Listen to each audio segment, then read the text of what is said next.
સંસ્કાર છે. એક તો અમે ખેડૂતના દીકરી એટલે થાકવાનો તો એવો કોઈ પ્રશ્ન આવતો જ નથી. અને પછી જે અમારા રેલી કાઢી છે, જે સંઘ છે એ ખેડૂત માટે, તો અમારે થાકવાની પણ જુસ્સો આવે કે ખેડૂતની માંગો પૂરી થાય.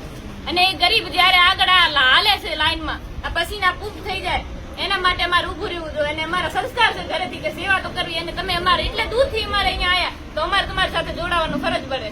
કૃષ્ણા, તારા જેવા ગુજરાતમાં હજારો યુવાનો છે જે સોશિયલ મીડિયામાં રીલું બનાવીને નાખે છે, બરાબર છે? એ લોકોને તું શું સંદેશો આપીશ કે શું કરવું જોઈએ એ લોકો, અને શા માટે આ યાત્રામાં જોડાવું જોઈએ? પહેલી વાત તો એ કે બેઠા બેઠા રીલ ક્યારે બનાવે? જયારે ખેડૂત અહીંયા બેઠો બેઠો કમાઈને એના ઘર સુધી પોગાડે છે ત્યારે.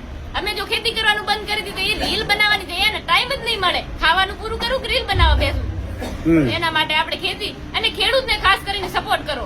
અને આવો અત્યાચાર, એક તો અમે સાથ તો આપતા નથી, ઉપરથી અત્યાચાર કરવાના. ઇન્સાફ જોવે, ખેડૂતને ઇન્સાફ જોવે કે તમે આની માંગુ પૂરી કરો. આ થાંભલા તમે લાઈટ ના નાખો, એના પછી ખેડૂતને શું ખેતી કરવાનું બંધ કરી દેવાનું?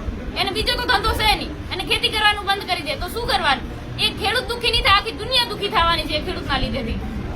કૃષ્ણા, આ યુવાનો છે એને તું શું સંદેશો આપીશ આ યાત્રાને લઈને? ખાસ કરીને મારા મિત્રો, એવા ખેડૂત મિત્રોને કે વધારે ને વધારે આ સંઘ સાથે જોડાઓ અને જાગૃતતા ફેલાવો કે જે લાઇટના થાંભલા આવે છે એને આપણે અત્યારથી નથી આવ્યા ત્યાં અત્યારથી ચાલુ કરી દી કે લાઇટના થાંભલા અમે આપણે પ્રશ્ન હે એની માંગણી આપણે દ્વારકા સુધી જે સંઘ જાય એની સાથે સાથે જોડાઈએ, ગામથી ગામને જાગૃત કરીએ અને સરકાર સુધી આપણો પ્રશ્ન લઈ જઈએ. થેન્ક યુ કૃષ્ણા, આભાર તારો, ખૂબ ખૂબ આભાર. જય જવાન.